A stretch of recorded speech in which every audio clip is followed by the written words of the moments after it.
سورہ المائدہ سے چند آیات آپ کے سامنے تلاوت کرنے کا شرف حاصل کیا. انہی کے ضمن و ذیل میں کچھ باتیں آپ کے گوش گزار کروں گا. اللہ تعالیٰ میری زبان پہ کلمت الحق جاری فرمائے.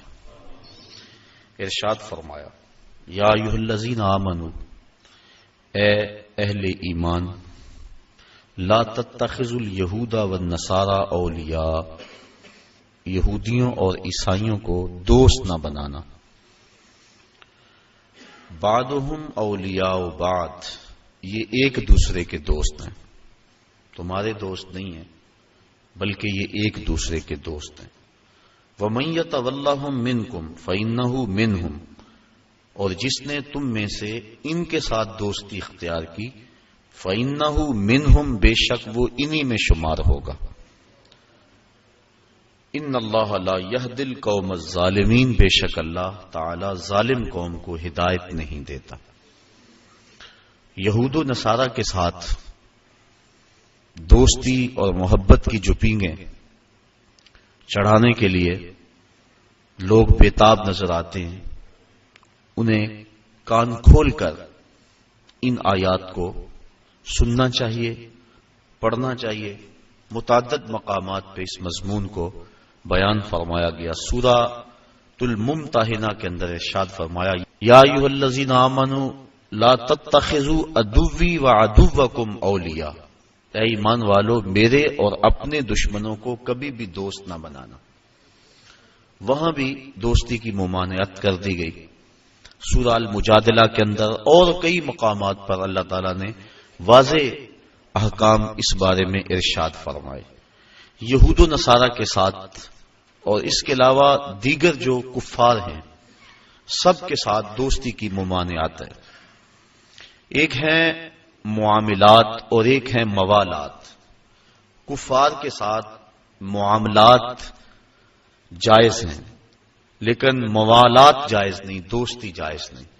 جو مرتدین ہیں ان کے ساتھ موالات بھی جائز نہیں ہیں اور معاملات بھی جائز نہیں ہیں. اہل اسلام کے ساتھ دوستی لگانے کا حکم دیا گیا. حضور علیہ السلام نے ارشاد فرمایا، المرء علی دین خلیلہ فلینظر من یخالل، ہر شخص اپنے دوست کے دین پہ ہوتا ہے تو اسے دوستی لگانے سے قبل دیکھ لینا چاہیے وہ کس سے دوستی لگا رہا ہے. اور ایک دوسری حدیث کے بابرکت کلمات ہیں، التمس الجار قبل الدار والرفیق قبل الطریق، گھر خریدنے سے پہلے ہمسایہ دیکھ لو اور سفر کرنے سے پہلے ہم سفر دیکھ لو. بندہ جن لوگوں کی صحبت اور سنگت اختیار کرتا ہے تو ان کی صحبت کا رنگ بندے کے اوپر ضرور چڑھتا ہے. اس لیے آقا کریم علیہ السلام نے ارشاد فرمایا کہ تمہاری دوستی مسلمانوں کے علاوہ کسی اور سے نہیں ہونی چاہیے اور تمہارا کھانا متقی کے علاوہ کوئی اور نہ کھائے. یعنی جب تم دعوت کرو تو اہل تقوی کو اپنی دعوت پہ بلاؤ تاکہ تمہارے گھر میں برکت بھی ہو اور تمہارا کھانا اس کا صحیح مصرف بھی ہو. آج میں اور آپ اپنے آپ کو دیکھ سکتے ہیں کہ ہم کہاں کھڑے ہیں. نماز میں روزانہ دعائے قنوت پڑھتے ہوئے ہم کہتے ہیں وَنَخْلَعُ وَنَتْرُكُ مَن يَفْجُرُكَ، اے اللہ جو تیرے حکموں کو توڑے گا، تیری نافرمانی کرے گا، ہم اس کو ترک کر دیں گے، اس سے کوئی تعلق نہیں رکھیں گے.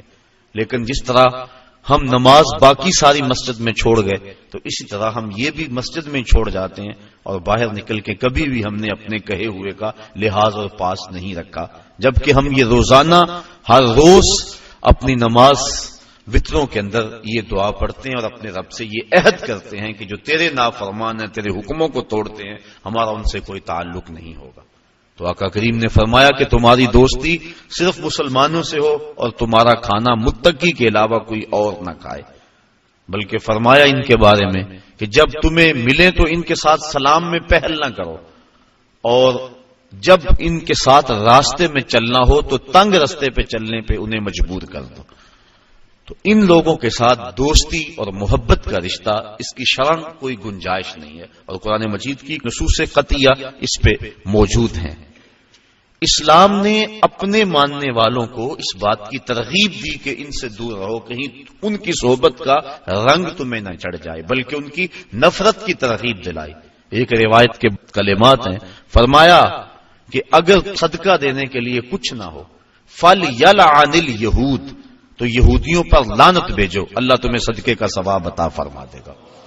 کیونکہ یہود بدترین دشمن ہے اسلام کے، اور انہوں نے ہر دور میں اسلام اور اہل اسلام کے خلاف سازشوں کے جال بنے.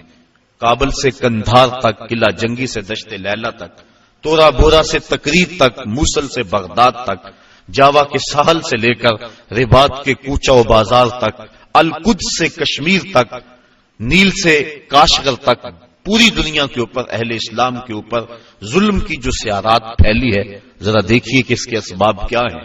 یہود و ہنود کا اور یہود و نصارہ کا گٹھ جوڑ، اور انہوں نے مسلمانوں کے لیے عرصہ حیات تنگ کر دیا. اور اس وقت ہم جس حالت میں ہیں کسی سے مخفی نہیں. ہمارے ساتھ جو کچھ ہوا، جو کچھ ہو رہا ہے اور جو کچھ ہونے والا ہے، کھول کر آنکھیں میرے آئینہ گفتار میں، آنے والے دور کی دھندلی سے ایک تصویر دیکھ. جو کچھ ہوا اس کا پیش منظر اگر دیکھیں پس منظر کے حوالے سے تو وہ بڑا بھیانک اور خطرناک ہے. ہماری شاہراہیں کاٹی گئی، اور جب سارا خون بہ گیا تو وہاں پٹرول بھرا گیا. جب پھیپھڑے پٹرول سے بھر گئے تو ان لاشوں کو آگ دی گئی، اور جب وہ اچھلتے تھے رقص سے بسمل کے تماشے کرتے تھے تو امریکی گنڈے کہہ لگاتے تھے. یہ کل کی کہانی ہے. شبرغان کی طرف جانے والے کنٹینروں کے اندر کس قدر طالبان بھر دیے گئے اور انہیں ایک گھونٹ بھی پانی کا نہ دیا گیا. اور بتاتے ہیں کہ جب پیاس کی شدت ہوئی تو وہ ایک دوسرے کا پسینہ چاٹتے تھے. اور جب شبرغان جا کے کنٹینر کھولے گئے تو 3 یا 4 افراد کے علاوہ باقی سارے جو سینکڑوں کی تعداد میں تھے وہ موت کی گھاٹ اتر چکے تھے. وہ تو ہمارے ساتھ یہ سلوک کریں اور ہم ان کے ساتھ دوستی کی پینگیں بڑھائیں، یہ قطعاً گنجائش نہیں ہے. اسلام نے واضح طور پہ ہمیں پیغام اور حکم دیا، اور قرآن کے الفاظ اور قرآن کے بابرکت حروف ہمیں نور دے رہے ہیں اور ہمیں زندگی گزارنے کا ڈھب دے رہے ہیں. یا ایھا الذین آمنوا، اے ایمان والو، لا تتخذوا اليہود والنصارى اولیاء، یہود و نصارہ کو کبھی بھی دوست نہ بنانا. بعضهم اولیاء بعض، یہ ایک دوسرے کے دوست ہیں. ومن یتولہم منکم، تم میں سے جو ان کے ساتھ دوستی رکھے گا، فإنہ منہم، تو اس کا شمار انہی میں سے ہوگا. اس کے طور طریقے، اس کی عادتیں، اس کی زندگی کا ڈھب ان کے مطابق ڈھل جائے گا. کیونکہ دوستی کا نتیجہ یہ ہے، المرء علی دین خلیلہ، بندہ جس کا دوست ہو تو اس کا مذہب اور اس کے خیالات اور اس کی عادات ضرور اپنا لیتا ہے. اس لیے روکا گیا کہ برے بندے کی صحبت سے بچا جائے. علامہ رومی کہتے ہیں تا توانی دور شو از یار بد، یار بد بدتر بود از مار بد. کہا جہاں تک ہو سکے برے کی صحبت سے بچ. کہا برے کی صحبت برے سانپ سے بھی زیادہ خطرناک ہے. پھر فرمایا اگر سانپ لڑ جائے تو انسان کی موت واقع ہو جاتی ہے، زندگی کو خطرہ ہے، اور اگر برا یار لڑ جائے تو ایمان کو بھی خطرہ ہوتا ہے. اس لیے ان لوگوں کی صحبت سے دور رہنا اور نفور رہنا اس کی ہی ترغیب دی گئی ہے. بلکہ زندگی کے شب و روز میں انسان جب بھی کسی سے دوستی کا تعلق جوڑنے لگے تو اس کو پہلے اس کے عقائد اور اس کی سوچ دیکھنی چاہیے.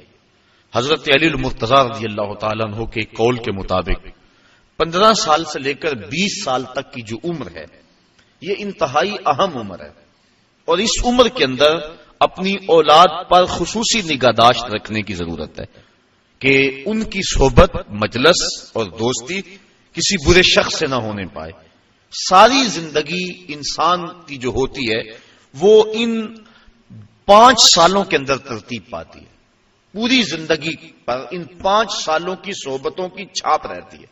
اس لیے ہمیں پوری شدت اور کوشش کے ساتھ اور محنت کے ساتھ ان ایام میں اپنی اولاد جب ان ایام سے گزر رہی ہو تو ان کی صحبت اور سنگت کو دیکھنا چاہیے. آنکھیں بند کر کے نہ بیٹھ جائیں، بلکہ دیکھیں کہ ہماری اولاد کہاں بیٹھتی ہے اور کہاں اٹھتی ہے. بلکہ اولاد ابھی عمر کے اس حصے میں ہے کہ اپنے نفع نقصان کو نہیں جانتی. ان کے لیے ترجیحات خود مقرر کریں، اور اچھے دوست اور اچھے لوگ اور اللہ والے لوگ تلاش کر کے ان کی مجالس کے اندر ان کو خود بٹھا کے آئیں تاکہ ان کی برکات ان کو نصیب ہوں. ورنہ اگر یہ دن ان کے برباد ہو گئے تو ساری زندگی ان کی برباد ہو جائے گی. تو دوستی، تعلق اچھے لوگوں کے ساتھ ہی یقیناً فائدہ بخش ہوتا ہے. آقا کریم علیہ السلام نے اس کو ایک مثال سے سمجھایا. فرمایا اچھے بندے کی صحبت کی مثال خوشبو بیچنے والے کی طرح. کہا تین چیزوں میں سے ایک چیز ضرور ہوگی، یا تو وہ اسے خوشبو کا تحفہ دے دے گا کیونکہ اس کے پاس خوشبو وافر ہے، کچھ اسے دے دے گا بغیر کسی پیسے کے، اور یا یہ خوشبو اس سے لے لے گا، اور فرمایا یا نہ وہ دے گا اور نہ یہ لے گا، لیکن جب تک بیٹھا رہے گا خوشبو میں بسا رہے گا، اس کے مشام جام معطر رہیں گے۔ اور برے بندے کی صحبت کو ایک مثال سے سمجھاتے ہو فرمایا کہ جس طرح لوہار کی بھٹی ہوتی ہے، یا تو کوئی چنگاری اڑ کر اس کے کپڑوں پہ پڑے گی اور کپڑے جل جائیں گے، بدن کے جلسنے کا اندیشہ بھی ہے، اور اگر یہ نہیں تو کم از کم جتنی دیر تک بیٹھا رہے گا اس کے دھوئیں سے اور اس کے تعفن سے اس کو تکلیف پہنچتی رہے گی۔ اس لیے اچھے بندے کی صحبت کا رنگ اپنا ہے۔ حضرت شیخ سعدی شیرازی فرماتے ہیں کہ میں ایک حمام میں گیا، ایک مٹی تھی وہاں پڑی ہوئی تھوڑی سی، میں نے دیکھا اس سے خوشبو آ رہی ہے، میں نے کہا تو مشک ہے، عنبر ہے، تیرے سے خوشبو آ رہی ہے۔ اس مٹی نے کہا ہوں تو میں مٹی، مجھے اپنی اوقات اچھی طرح یاد ہے، میں مٹی ہوں، میری ذات مٹی ہے، لیکن میرے اندر سے جو خوشبو تمہیں آ رہی ہے اس کی وجہ یہ ہے چند دن تک میں پھول کے قدموں میں بیٹھی رہی ہوں۔ جمالے ہم نشیں در من اثر کر، وگر نہ من ہما خاکم کے ہستم، میرے ہم نشیں کا جمال میرے اندر سرایت کر گیا، اثر کر گیا، ورنہ مجھے اچھی طرح یاد ہے کہ میری اوقات کیا ہے اور میں ہوں مٹی ہی، لیکن پھول کی صحبت نے مجھے یہ چمک اور یہ روشنی اور یہ اجالے دے دیے کہ میں آج جو ہے وہ خوشبو دے رہی ہوں۔ تو اچھے بندے کی صحبت یقیناً بندے کو اچھا کرتی ہے۔ صحبت سالے تورا سالے کنند، صحبت تالے تورا تالے کنند۔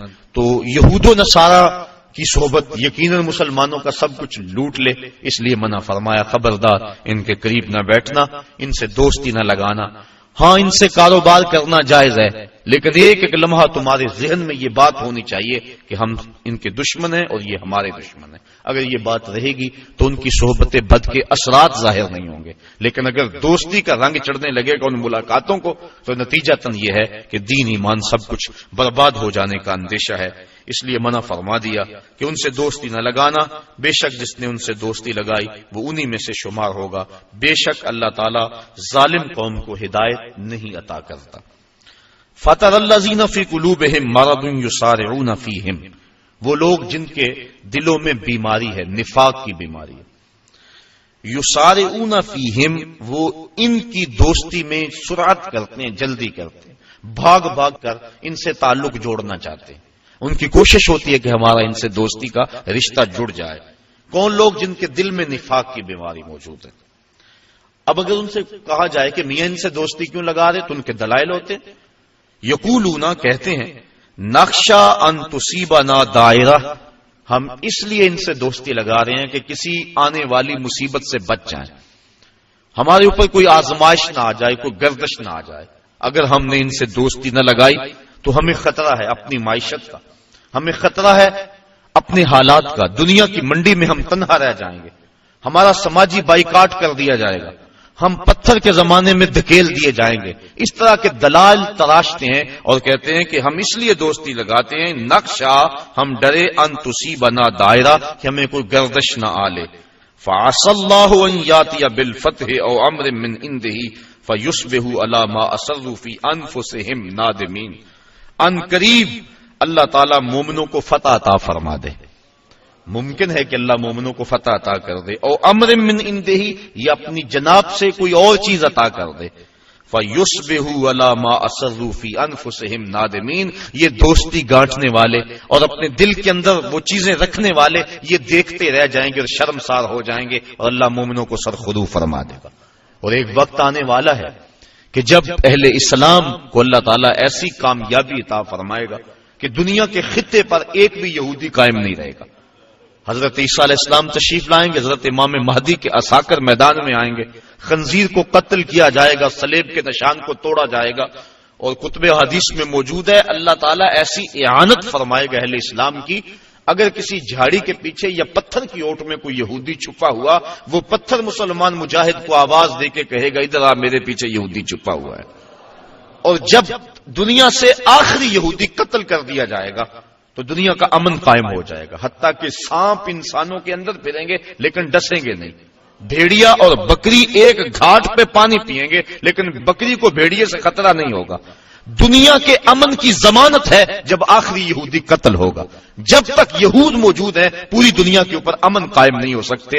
امن کی بربادی کا سبب مسلمان دہشت گرد قرار دیے جا رہے ہیں، لیکن حقیقت یہ نہیں ہے. مسلمان تو اپنی بقا کی جنگ لڑ رہے ہیں، مسلمان دہشت گرد نہیں ہوتا. یہ تو امن کا متوالا ہے، یہ تو امن کا درس دینے والا ہے. پوری دنیا کے اوپر جو فساد ہے وہ یہود کی وجہ سے ہے، اور جب یہودی ختم ہو جائیں گے خاص کم جہاں پاک، تو پوری دنیا کے اوپر امن کے سویرے طلوع ہونے لگیں گے. تو اللہ تعالیٰ جل شانہ مومنوں کو وہ دن ضرور دکھائے گا.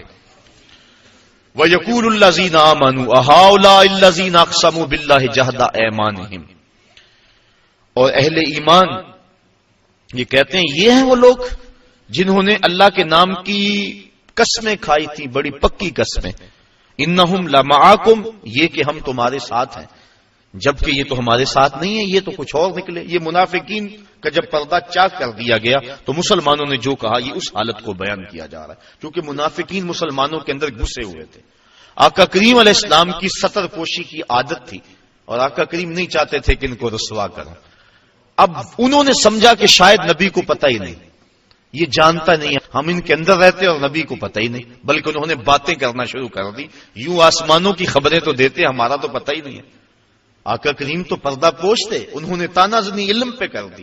آقا کریم ایک دن منبر پہ تشریف فرما ہوئے، فرمایا مجھے پتا چلا ہے کچھ لوگ میرے علم پہ اعتراض کرتے ہیں. فرمایا پوچھو، جو پوچھو گے بتاؤں گا.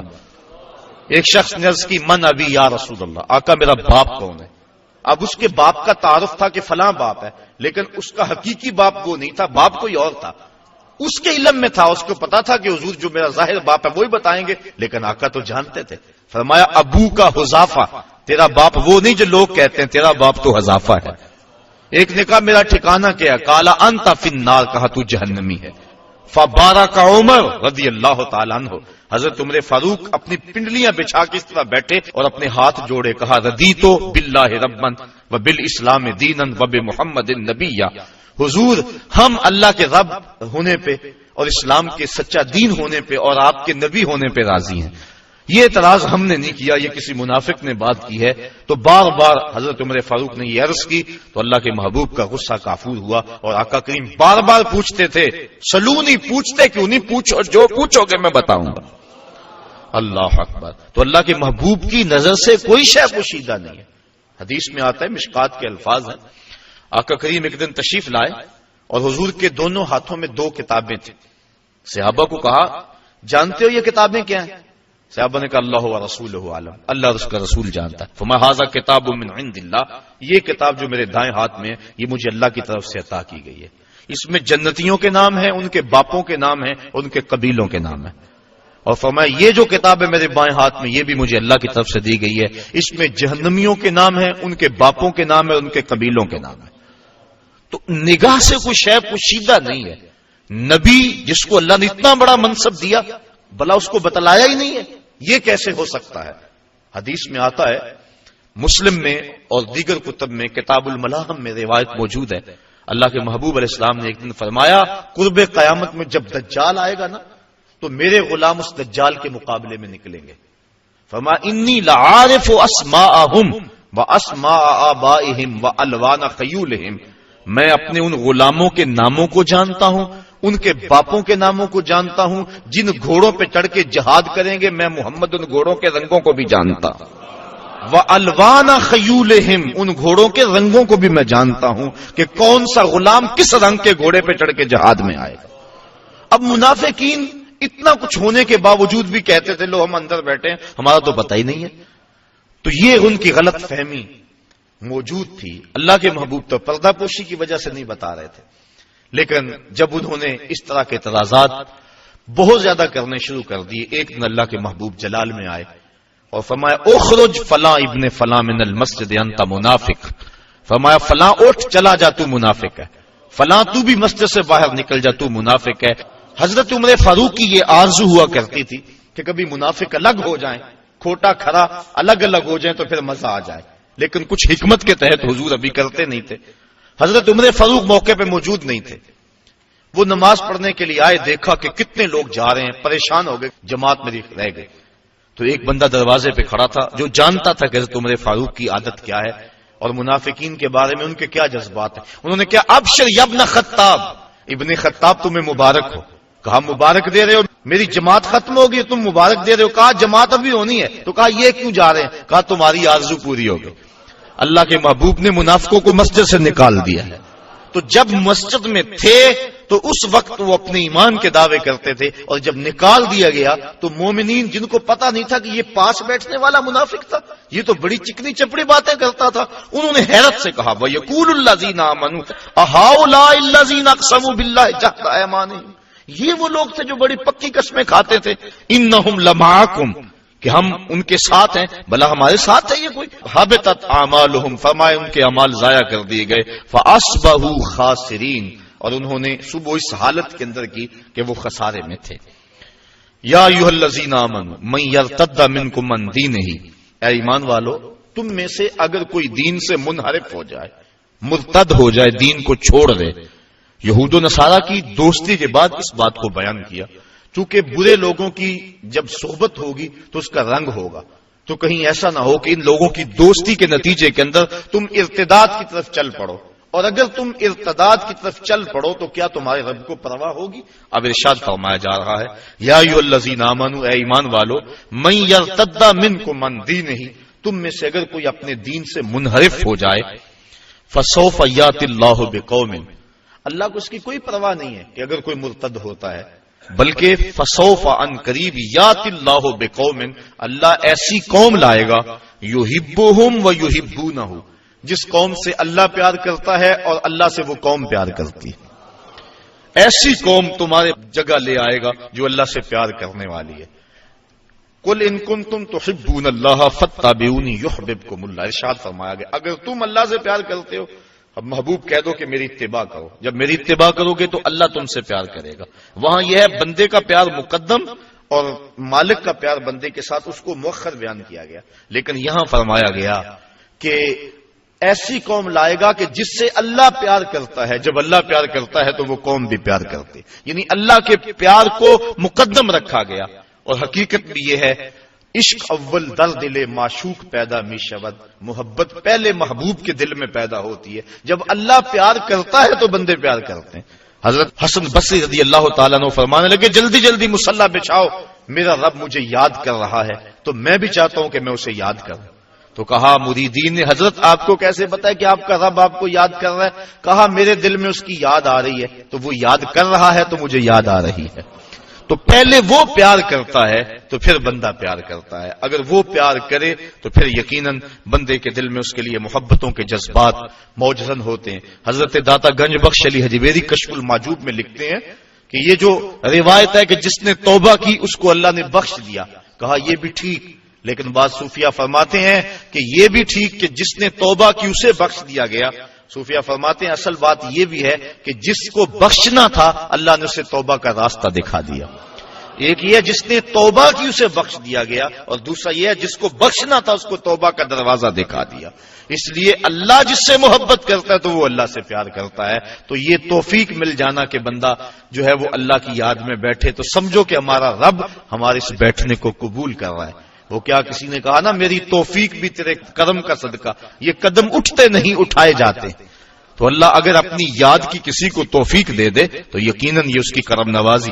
آگے فرمایا اذلۃ علی المؤمنین عزۃ علی الکافرین، ان کی ایک نشانی تو یہ ہے کہ اللہ ان سے پیار کرتا ہے اور وہ اللہ سے پیار کرتے. دوسری نشانی اذلۃ علی المؤمنین عزۃ علی الکافرین، وہ مومنوں پر نرم ہیں اور کافروں پہ سخت ہیں.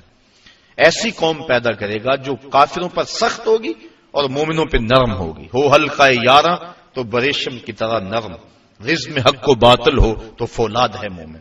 یہ مومن کی خصوصیت ہے کہ کافر کے مقابلے میں وہ سختی دکھاتا ہے. اگر مومن کافر کے مقابلے میں نرمی دکھانے لگ جائے تو اس کے روب ختم ہو جاتے ہیں اور ہوا اکھڑ جاتی ہے.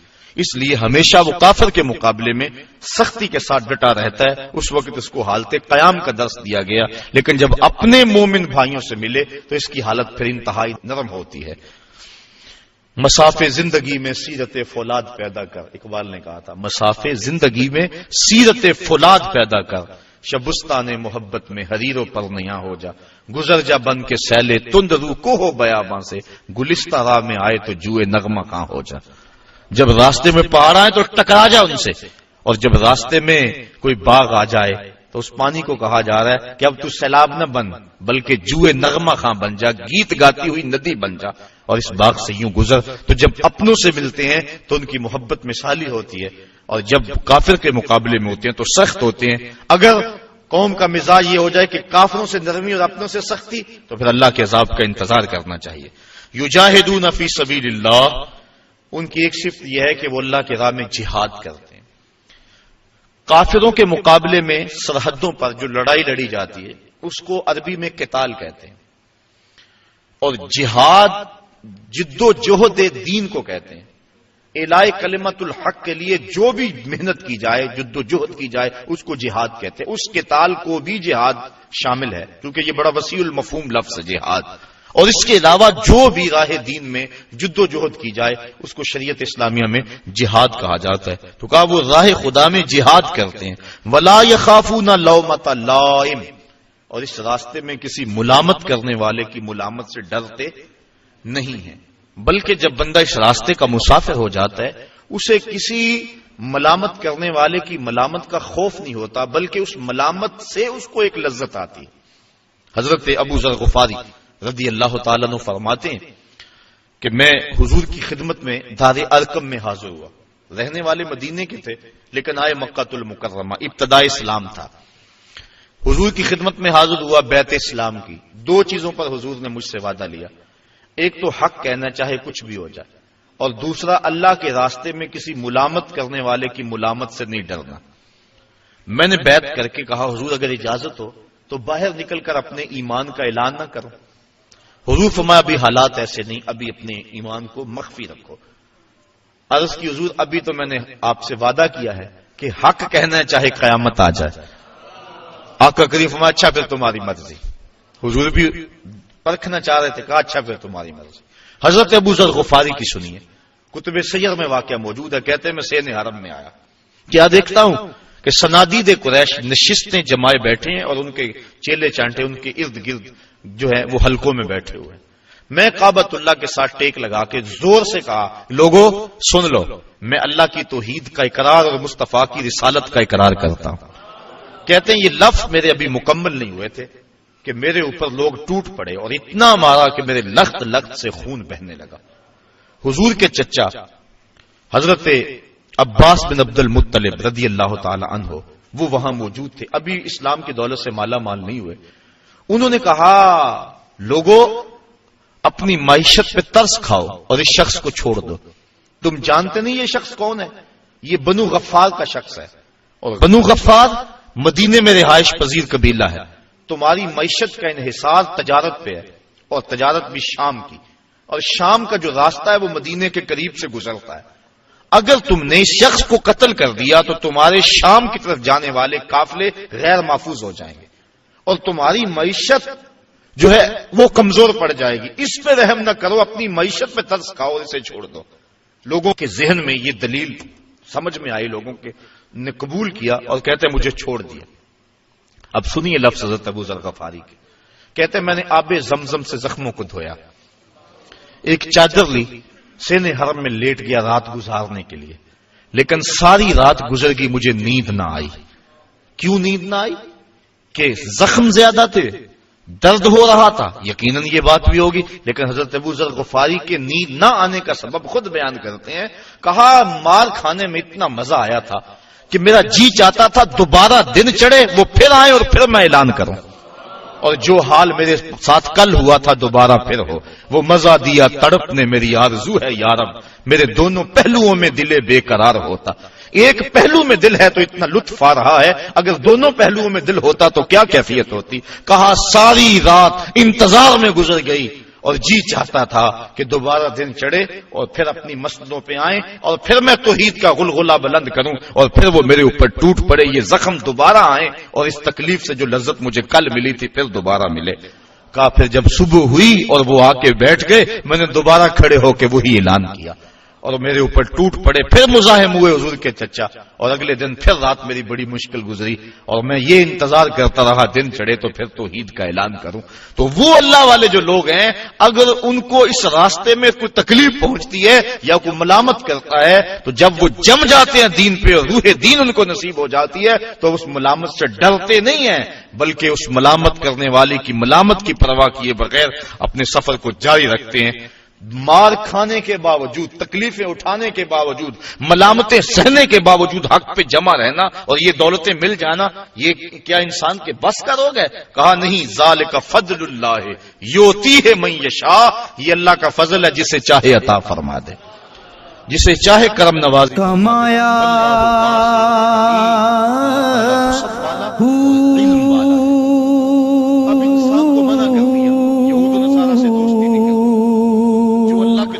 نام بھج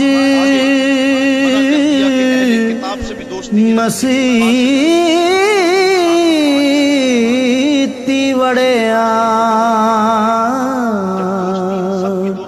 نا تسبا اکیلا تو رہ نہیں سکتا. کہا آؤ بتائیں کس سے دوستی لگانی ہے. انما ولیکم اللہ و رسولہ, بے شک تمہارا دوست اللہ اور اس کا رسول ہے.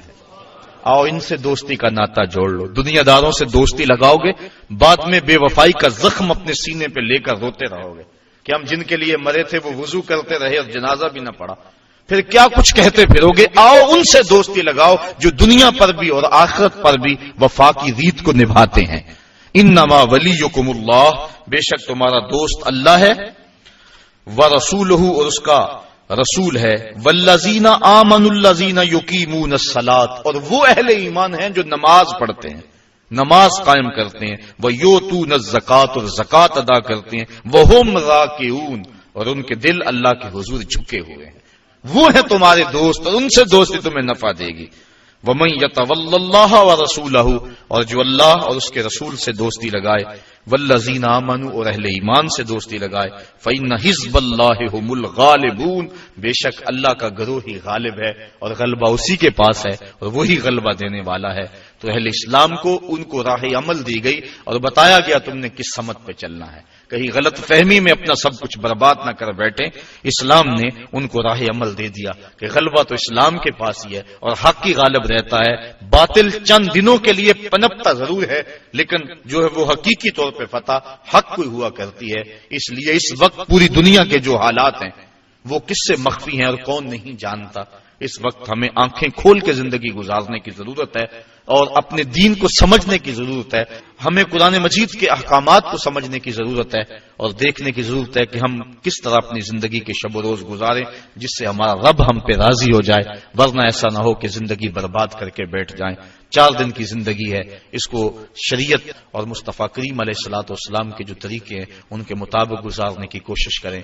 کار ما آخر شدو آخر زما کار نشد, مشت خاک ما غبارے کوچہ یار نشد, و آخر دعوانا ان الحمدللہ رب العالمین. لولوں دے وچ ذکر اللہ دا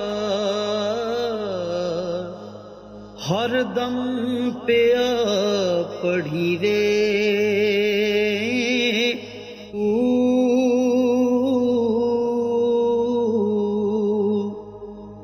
ظاہر باطن این ایانی ہو پیا سنی وے,